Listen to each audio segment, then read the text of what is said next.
Alhamdulillah, Bil, alhamdulillah. jagaan Bil. Pada malam ini saya kedatangan ikhwati iman sekalian, dan saya ucapkan terima kasih kepada bapak-bapak sekalian yang sudah hadir di tempat ini. Kami sengaja mengundang bapak-bapak yang sebetulnya ini adalah pengajian keliling ya. Pengajian keliling yang sebetulnya ini jadwalnya di Al-Muliyah. Nah, karena saya ada sesuatu hal, maka pengajian itu ditarik ke sini gitu. Jadi bukan menyengajakan mengadakan pengajian. Jadi pengajian yang biasa rutin keliling, saya tarik ke sini dulu gitu. Kenapa? Karena berkaitan, alhamdulillah, hari tadi adalah hari ke-7 kelahiran anak saya yang ke-4. Kalau lahir yang ke-5, kalau kelahiran yang ke-5, yang ada berarti yang ke-4, karena yang satu sudah mendahului kita semua. Nah, Sokribu mancing wah, lain di Talaga Bodas di. Nah, ada bayat bantuan. Nah, jadi pohon doi sabiah. Nah, Bapak-bapak ikhwati rahimakumullah, anak saya yang ke-4 ini saya beri nama ya, dan diresmikan ya pada malam ini. Mudah-mudahan jadi doa ya, bahwa nama anak itu adalah doa dan harapan dari orang tuanya, jadi bukan tanpa maksud gitu ya. Nah, nama anak saya beri nama Umair ya, Umair Anaki Qurrata Ayun. Kenapa beri nama Umair? Karena terinspirasi dari seorang sahabat Rasulullah, yaitu Mus'ab bin Umair ya. Mus'ab bin Umair ini adalah duta dakwah pertama Rasulullah SAW. Jadi memang Mus'ab bin Umair ini dikenal selain duta dakwah, juga dia bapak tauhid gitu ya di kalangan para sahabat itu. Disesuaikan cocokologi. Nah itu ya. Kemudian Umair sendiri adalah artinya maju ya, mudah-mudahan harapannya adalah anak ini ke depan bisa maju, bisa sukses. Kemudian Anaki itu lain anakku ya. Anaki ini artinya adalah keindahan, ketampanan, artinya apa namanya, menarik, menawan ya. Mudah-mudahan harapannya adalah anak ini indah lahir dan batin begitu ya, menawan lahir dan batin, sehingga mudah-mudahan ini duta dakwah yang menawan gitu ya ke depannya, insyaallah. Kalau Qurrata Ayun, alhamdulillah anak saya semuanya ujungnya Qurrata Ayun. Yang pertama Lulu Jannah Qurrata Ayun, yang kedua yang meninggal ya dia Wafa Qurrata Ayun, yang ketiga Zulfan Zaik Qurrata Ayun, yang keempat Sinan Bustani Qurrata Ayun, yang kelima sekarang Umair Anaki Qurrata Ayun. Kenapa Qurrata Ayun? Karena sebelum menikah saya selalu berdoa itu, Rabbana hablana min azwajina wa dzurriyyatina Qurrata Ayun.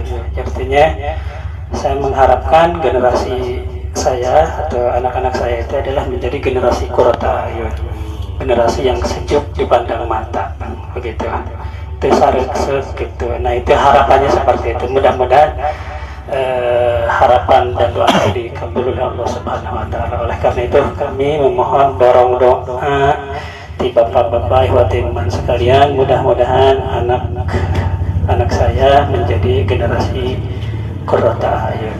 Terima kasih, dan untuk selanjutnya sebagaimana jadwal biasa saya serahkan sepenuhnya kepada yang bertugas. Monggo.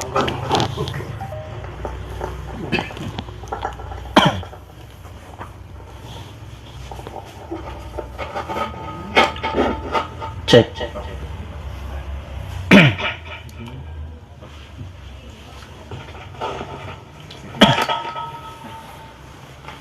Innal hamdalillah nahmaduhu wa nasta'inuhu wa nastaghfiruh wa na'udzu billahi min syururi anfusina wa sayyiati a'malina.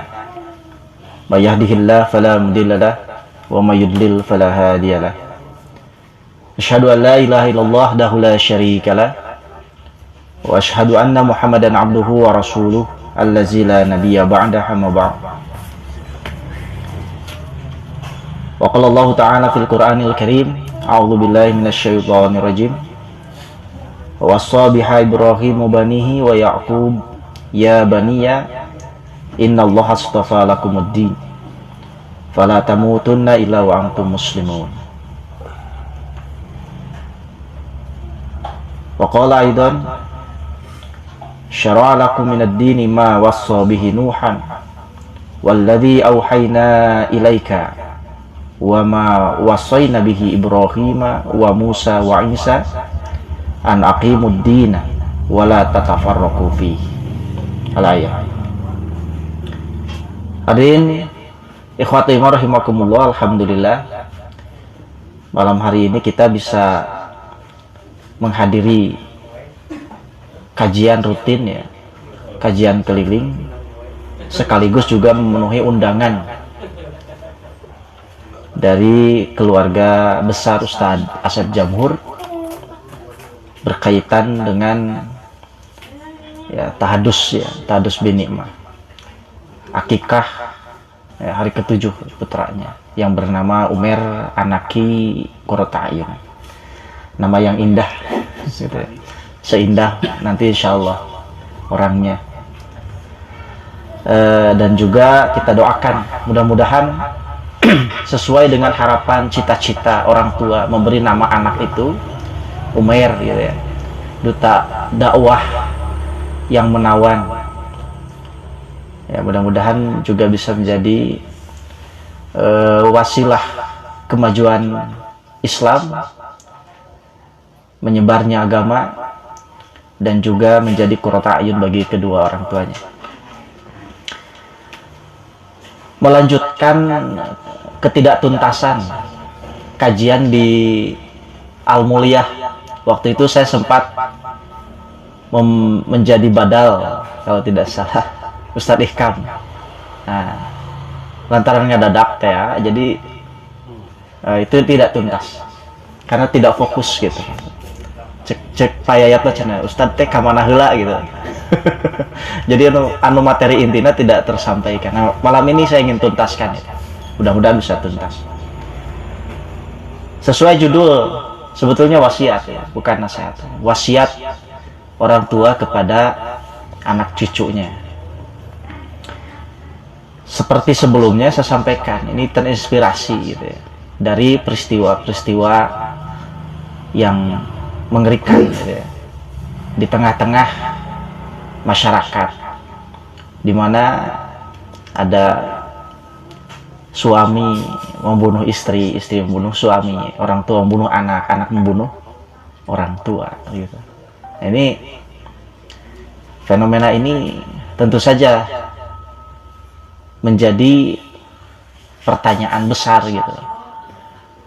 Mengapa hal seperti itu bisa terjadi gitu? Meskipun memang yang namanya kejahatan, fahsya itu kan tidak akan bisa hilang di muka bumi. Itu sudah merupakan ketetapan sunatullah. Dalam mun teu aya deui kejahatannya tos we meureunna. Gitu ya. Tidak akan ada apa yang Allah katakan dalam Al-Qur'an itu untuk menguji linabluwakum ayyukum ahsanu amal. Mudah-mudahan kita dimasukkan ke dalam kelompok orang-orang yang senantiasa berusaha untuk beramal soleh. Wasiat itu sebagaimana yang sudah disampaikan, maknanya adalah irsyadu ghairuka ila ma fi khairun wa salahun lahu. Wasiat itu adalah irsyadu ghairuka, menunjukkan kepada yang lainnya, ila ma fihi khairun, kepada sesuatu yang di dalamnya ada khair, ada kebaikan, wa salahun, dan juga kemaslahatan. Sering kita mendengar tausiah Nah, wasiat dan tausiah itu sama, eta keneh. Jadi wasiat itu adalah tausiah.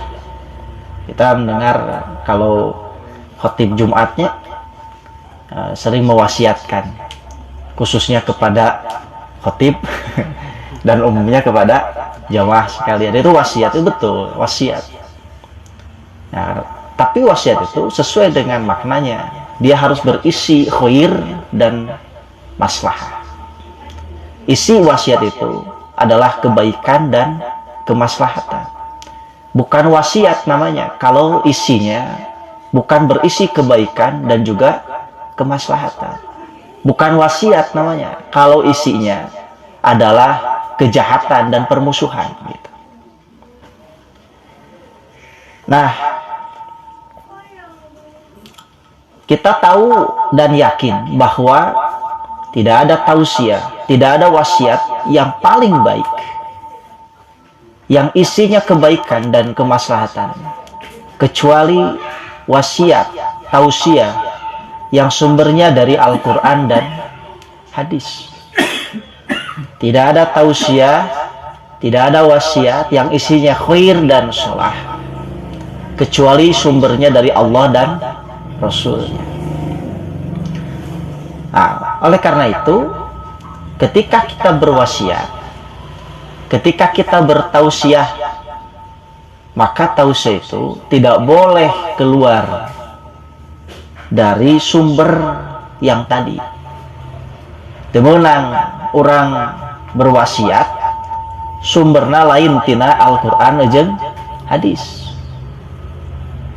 Jadi tausiah itu, wasiat itu sumbernya harus Al-Quran dan hadis. Yang kita wasiatkan di sini sesuai dengan judul, kita berwasiat untuk anak cucu gitu ya, untuk anak dan cucu. Kenapa? Karena mereka itu adalah investasi kita. Anak kita, keturunan kita nantinya adalah investasi kita. Jadi bukan anak itu sekedar hiasan, bukan hanya sekedar anak itu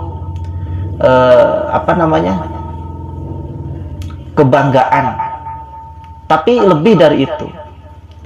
Makanya nanti dalam Al-Quran anak itu bisa bisa kita baca. Ada kalanya anak itu dia bisa menjadi penyejuk hati. Siga tadi qurrata ayun. Ada kalanya dia hanya sekedar perhiasan saja. Ada kalanya nanti anak itu dia bisa menjadi ujian, bisa menjadi fitnah. Bahkan anak bisa menjadi musuh. Dalam Al-Quran semuanya tersebut. Dalam Al-Quran semuanya dijelaskan. Anak bisa menjadi penyejuk, penenang hati. Sebagaimana kita sering berdoa gitu.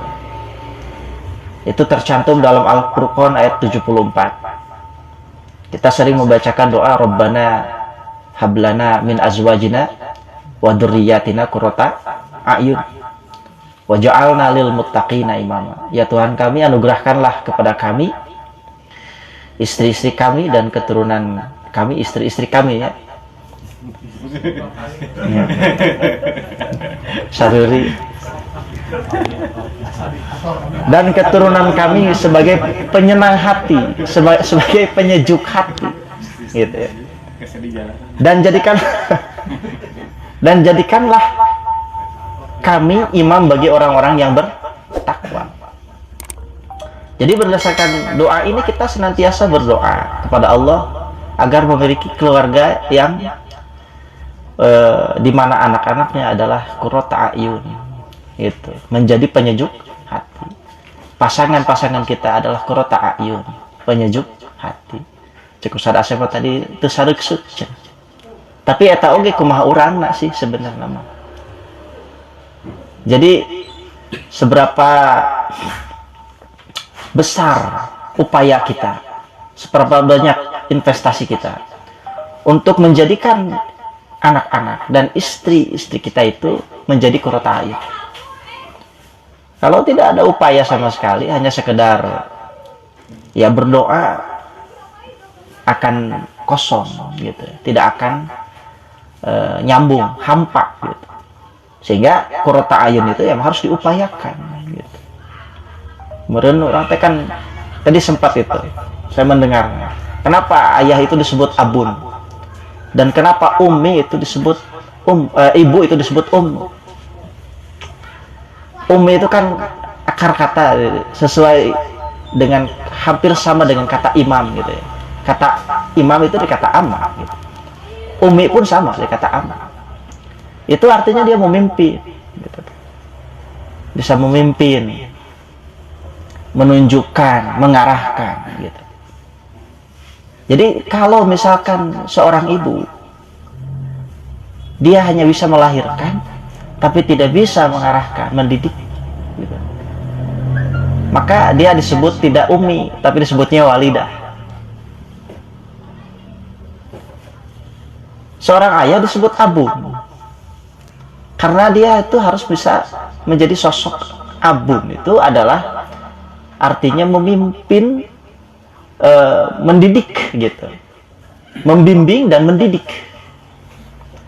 Kalau dia tidak bisa membimbing, mendidik keluarganya, maka dia tidak disebut abun, tapi walidun.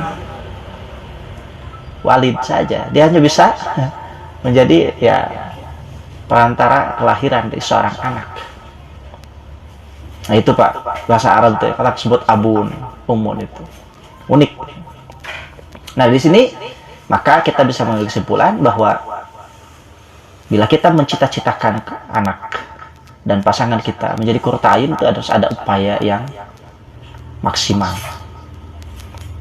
Anak juga bisa saja dia hanya sekedar perhiasan dunia. Sebagaimana dalam surat Al-Kahfi ayat 46. Allah berfirman, al-malu wal banun zinatul hayatid dunya. Hanya sekedar zina. Sanes zina, Pak. Ya.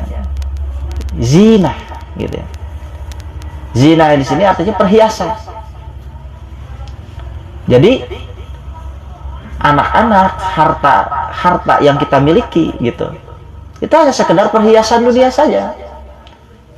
Hanya sekedar kebanggaan saja. Gitu. Ini disebutkan dalam Al-Qur'an. Tapi tidak memberikan kontribusi apapun manakala kita hanya sekedar membanggakan saja. Makanya di lanjutannya wal baqiyatus sholihah. Artinya amalan-amalan yang kekal lagi soleh adalah lebih baik pahalanya di sisi Allah, serta lebih baik untuk menjadi harapan. Artinya anak-anak kita harus menjadi wasilah kebaikan kita. Jadi investasi anak-anak, ladang amal soleh. Barudak urang teh kudu jadi ladang amal soleh. Bukan hanya sekedar ya perhiasan dunia saja. Kebanggaan barudak teh karasep, garilis, pendidikannya laluhur, gitu kan? Tapi teu bisa sholat aca. Itu mengerikan. Yang ketiga, anak itu ada kalanya dia adalah sebagai fitnah, sebagai ujian. Karena apa? Karena tadi dalam Islam anak itu adalah amanah. Sebagaimana dalam At-Taghabun ayat 15. Innama amwalukum wa auladukum fitnah. Sesungguhnya hartamu dan anak-anakmu adalah fitnah. Fitnah di sini adalah cobaan, amanah, ujian. Ini selalu dirangkaikan antara harta dan anak. Artinya harta juga bisa menjadi jalan kebaikan, bisa menjadi ladang pahala. Anak pun demikian gitu. Wallahu inda wallahu indahu ajrun azim. Dan di sisi Allah lah pahala yang besar.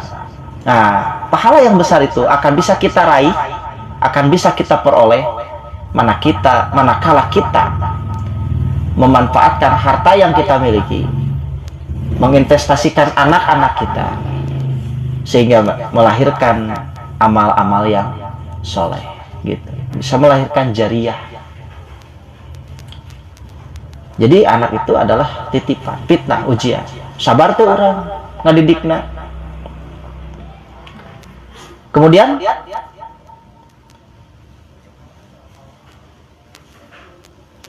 dalam surat Al-Isra ayat 31, karena tadi anak itu sebagai amanah, sebagai ujian, sebagai titipan, maka kita tidak boleh mensia-siakan amanah dari Allah. Komo nepikeun ka maehan budak alatan sieun teu kaparaban. Itu dalam Al-Quran. Jangan membunuh mereka karena takut miskin. Dalam Al-Quran surat Al-Isra ayat 31.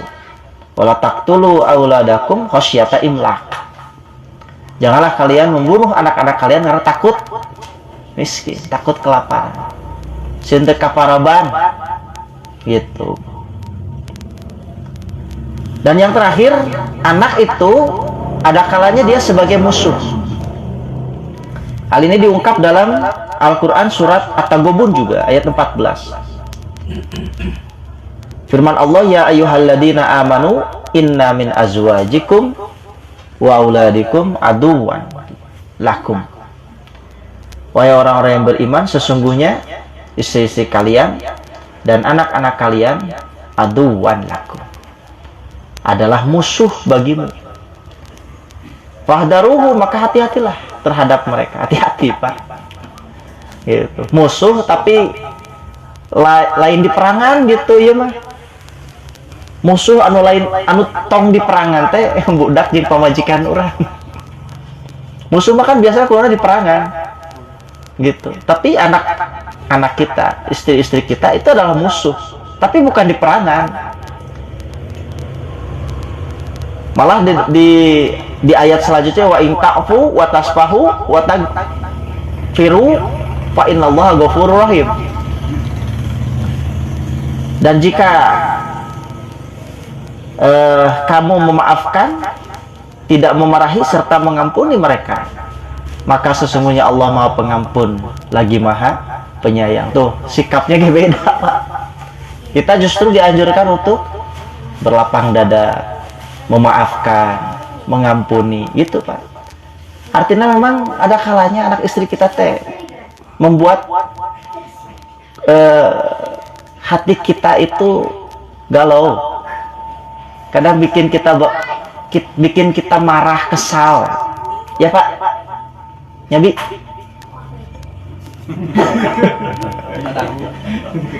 Nyampe kadinya suara. Kadang ya, nuhun atuh.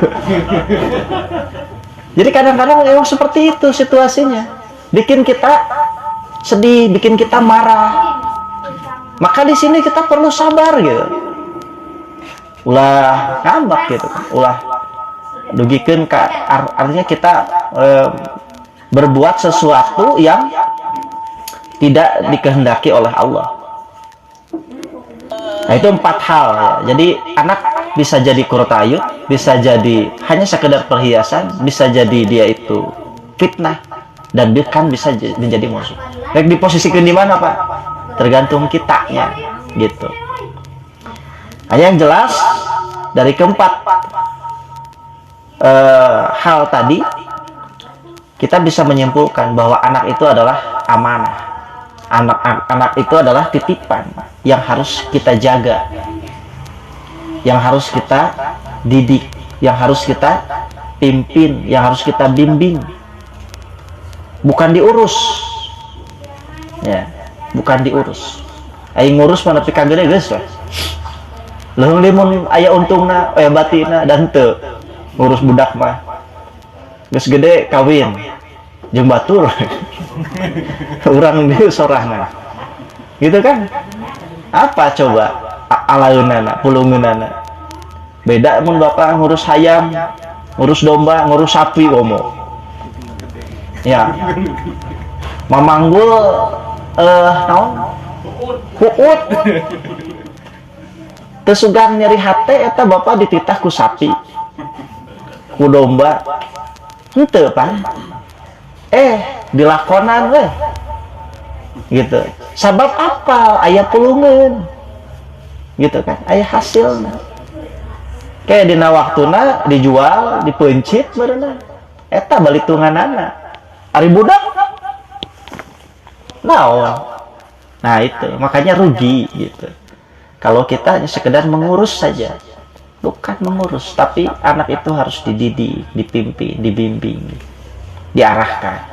Makanya perlu ini wasiat. Ya. Dalam Al-Quran tadi, dalam mukadimah. Kenapa para nabi selalu berwasiat kepada putra-putranya? Ini perintah dari Allah gitu. Yang kedua, anak itu adalah ladang pahala. Maka jangan kita memutus ladang pahala kita sendiri. Kalau kita tahu bahwa anak itu adalah ladang pahala bagi kita, kunaon budak tebut dipiceun gedengan aya nu sok miceun budak. Ya, tak apaleun. Kenapa dibunuh? Kunaon bet dititipkeun ka batur. Tuh, Pak. Lamun ngudag ka dinya mah nya. Urang teh nya sina pule barudak ke sakola teh. Balik nya. Urang kayak mah budak geus capek, urang geus capek. Budak sare, urang sare gitu. Irah kebersamaannya gitu. Interaksinya seperti itu. Nah gitu Pak. Jadi anak itu adalah ladang pahala kita. Jangan putus ladang pahala itu dengan membuang, membunuh, atau dititipkan kepada orang lain. Lalu bagaimana Pak kita mewasiatkan terhadap anak-anak kita? Apa yang kita wasiatkan terhadap anak-anak kita? Tadi kita yakin bahwa tidak ada wasiat yang lebih baik selain dari Al-Quran dan hadis. Para nabi juga mewasiatkan putra-putranya. Apa yang diwasiatkan itu?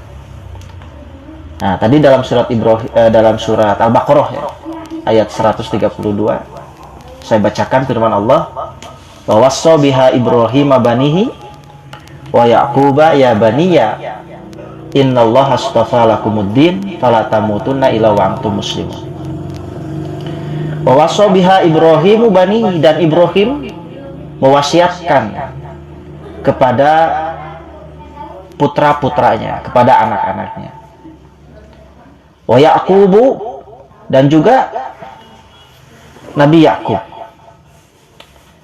Ya baniya, wahai anak-anakku, innallaha astafa, sesungguhnya Allah sudah memilihkan lakum, bagi kamu, ad-dina, agama.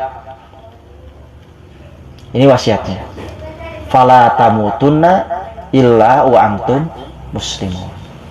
Maka janganlah kalian mati kecuali dalam keadaan Islam. Tah eta Pak ngawasiatkeun ka budak teh. Fala tamutunna illa wa antum muslimun. Jadi wasiatkan agama itu yang paling utama, yang paling pokok. Wasiatkan agama. Ulah dianggap enteng dan sepele.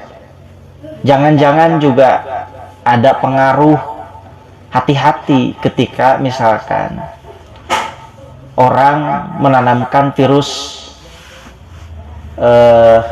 naon istilahnya teh, liberalisme gitu nya. Naon cek usadekam na? Sipilis. Iya. Pluralisme, liberalisme ya, dan lain sebagainya. Isme-isme lah yang tepararugu. Sehingga lahir tasamuh atau toleransi yang kebablasan. Kan baik cenah beda agama oge. Bahkan merasa bangga kalau misalkan dalam keluarga agamana macam-macam. Komplit. bapana Islam, indungna Kristen, budakna Hindu, lanjutna Buddha. Nah itu. Jadi sakeluarga teh bineka tunggal ika. Alus gitu. Alus teh cek urang. Tapi nu kitu mah cek Allah rusak. Para nabi mewasiatkan agama itu nomor 1. Kenapa? Alasannya, dasarnya itu innallaha astafa lakumuddin gitu. Allah sudah pilihkan agama. Kalau Allah sudah memilihkan, maka tidak ada pilihan yang terbaik selain dari pilihan Allah gitu. Orang bebaskan. Ayo budak rek kawin beda agama asal demi cinta we. Gitu kan, toleransi tenan naon beda agama. Jadi itu hati-hati, justru dalam Islam dilarang, ada bentengnya. Tidak boleh wanita muslim menikahi laki-laki musyrik ya. Sudah jelas urang ahkeun bae tenan naon beda agama oge gitu kan. Nah gitu, yang penting asal kalian bahagia di dunia, celaka di akhirat. Itu Pak. Makanya ini yang paling utama, yang paling pokok itu adalah wasiatkan agama. Umat Pak gitu. Ini teh harus kita tanamkan sejak dini ke budak-budak orang. Tanamkan agama. Bahwa tidak ada agama yang terbaik selain dari Islam. Allah sudah memilihkan agama yang terbaik bagi kita. Inna dina indallahil Islam. Sesungguhnya agama yang ada di sisi Allah itu, yang diterima oleh Allah adalah Islam. Wa may yabtaghi ghairal islami dinan fala yuqbalu minhu. Moal ditampi Pak, agama selain dari agama Islam. Itu yang harus kita tanamkan pada anak-anak kita. Jadi agama itu karena dasarnya Allah sudah pilihkan Islam sebagai agama yang kita anut. Yang kedua, agama itu berisi aturan-aturan dari Allah yang mencakup akidah, ibadah, dan muamalah. Dalam akidah misalnya, kita lihat salah satunya seperti wasiat Luqman kepada putranya. Kata Luqman, ya bunayya la tusyrik billah inna syirka la dzulmun alim. Wahai anak-anakku, janganlah kalian syirik kepada Allah, karena syirik itu adalah perbuatan yang sangat dolim, kedoliman yang sangat besar. Itu Pak, tanamkan.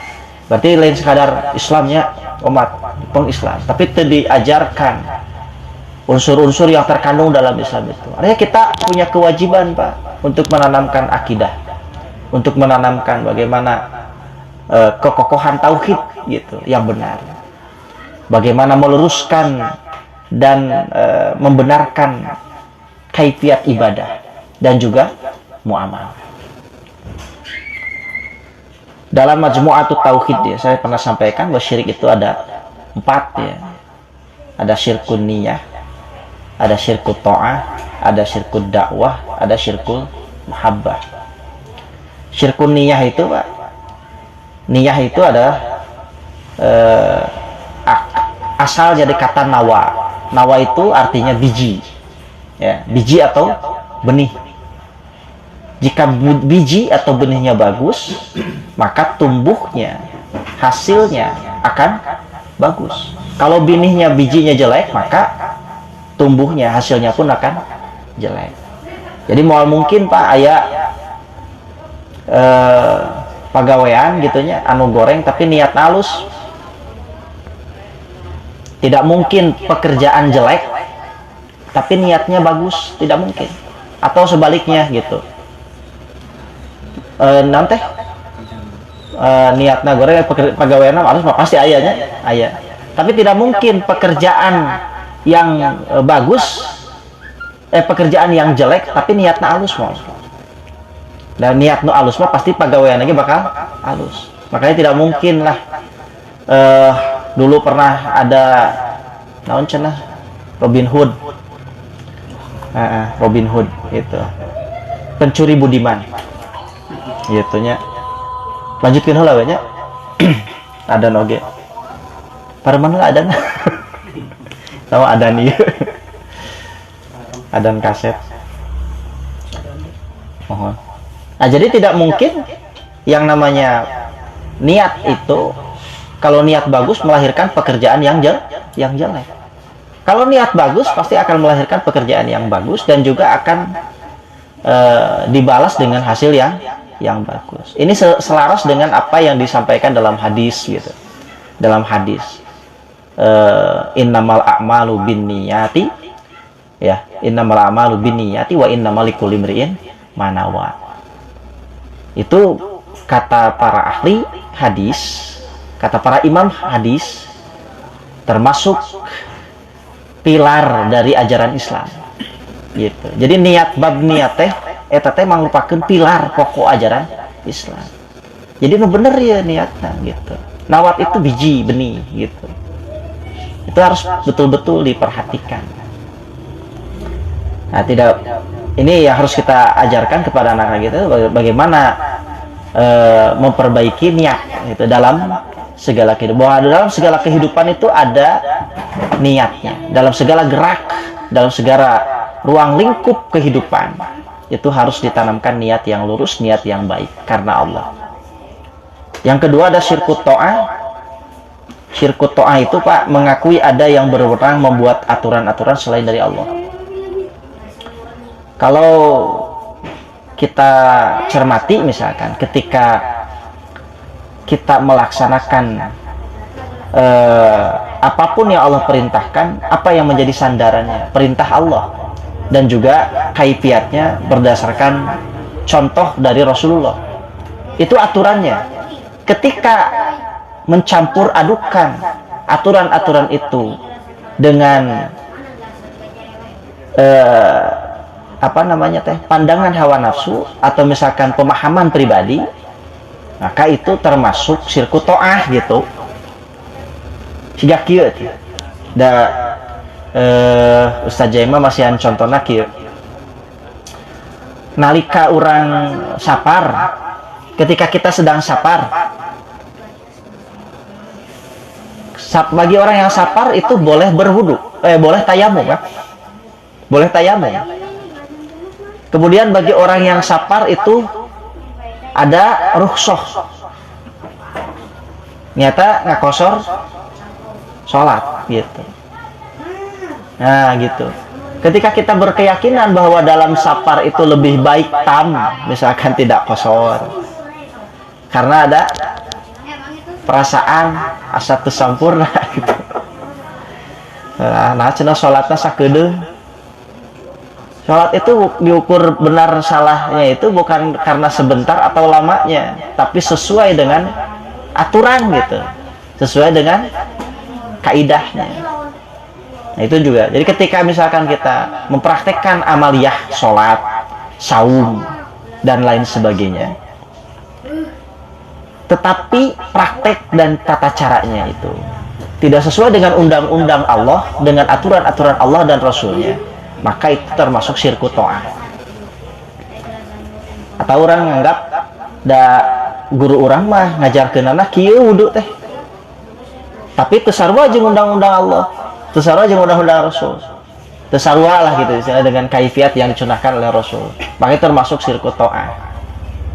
Jadi nganggap guru orang lebih hebat daripada nabi gitu. Itu ya syirkut ta'ah. Kemudian yang ketiga syirkut dakwah. Syirkut dakwah itu meminta dan berharap kepada selain Allah. Seakan-akan Pak, yang memberi itu manusia bukan Allah. Lamun orang misalkan terbutuh pisannya, minta kasih A teu dibere, kecewa. Cenah ari urang baheula masuk nulungan Mas eta meni hese nulungan ka urang teh gitu. Tapi ka akhirnya orang teh dendam. Bahkan lebih jauhnya sampai membunuh. Ada ya kasus seperti itu. Aya naon? Badega gitunya. Kadunungan anak teu dibere, kecewa, akhirnya leluasa maehan majikan. Itu artinya apa? Ya, syirkut dakwah. Misalnya yang hanya bisa memberi itu adalah dunungan anak. Padahal hanya Allah gitu. Ketika kita memiliki keperluan, kebutuhan itu, yakin hanya kepada Allah saja. Sehingga di dalam situasi tersulit sekalipun, kita tidak akan merasa gentar, tidak akan merasa kebingungan. Karena kita yakin Allah itu akan memberikan pada waktu yang tepat, gitu. Yang orang kadang tuh sabar, gitu unggul. Yang terakhir syirkul mahabbah. Syirkul mahabbah itu ya artinya syirik dalam hal cinta gitu ya, bahwa ada yang lebih dicintai selain daripada Allah.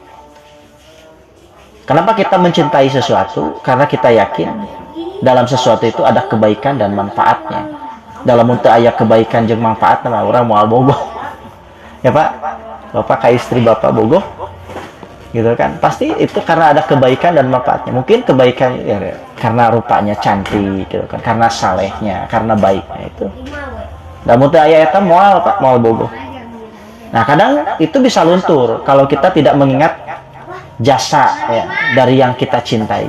Lamun teu inget misalkan karena jasa seseorang, pasti kalau apa yang kita pikirkan dari orang itu akan selalu hal-hal yang jeleknya. Malah muncul lagi rasa cinta. Jadi kecintaan itu akan luntur manakala kita tidak mengingat kebaikan dari orang itu. Dan kita yakin bahwa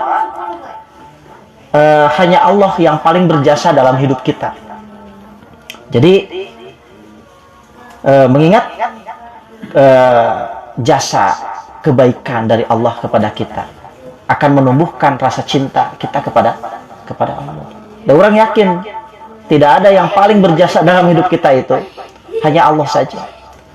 Nah kalau kita sudah seperti itu, maka kita akan mencintai Allah. Kalau kita mencintai Allah, Pak, pasti akan mencintai yang lain gitu. Tapi kalau mencintai yang lain belum tentu mencintai Allah. Maka dahulukan mencintai Allah. Nah, kemudian yang kaitan dengan ibadah pun demikian. Kita ajarkan kepada anak kita bagaimana tata cara ibadah yang baik, tata cara ibadah yang benar. Mulai tina no Pak, ti wudu, sholat, budak teh Pak. Ya, udah pastilahnya ngajarkeun baca Quran gitu. Wudu, sholat itu tanamkan. Dan amal ibadah yang paling utama itu yang harus kita wasiatkan itu sholat gitu. Makanya ajarkan dan wasiatkan sholat kepada anak-anak kita. Jang tong poho sholat, jang tong ninggalkeun sholat. Ajarkeun sholat anu bener. Karena itulah yang akan menjadi investasi bagi kita. Jadi wasiatkan kepada anak-anak kita itu adalah agama. Dan yang paling pokok adalah mengingatkan mereka untuk tidak meninggalkan sholat. Etawe Pak, sholat paling kuncinya itu. Wasiatkan kepada anak-anak kita agar mereka tidak meninggalkan sholat, menjaga sholat dan melaksanakan sholat dengan sebaik-baiknya. Mudah-mudahan Allah menjadikan istri-istri kita, anak-anak kita sebagai qurrata ayun dan menjadikan kita imam bagi orang-orang yang bertakwa. Panginten sakitu lah anu tiasa didugikeun. Alhamdulillah tuntas ya apa yang saya sampaikan. Mohon maaf lebih dan kurangnya. Rabbana hablana min azwajina wa dzurriyyatina qurrata ayun waj'alna lil muttaqina imama. Rabbana la tuzigh qulubana ba'da idh hadaitana wa hab lana min ladunka rahmah innaka antal wahhab. Rabbana atina fid dunya hasanah wa fil akhirati hasanah wa qina adzabannar. Aku qauli hada wa astaghfirullah li wa lakum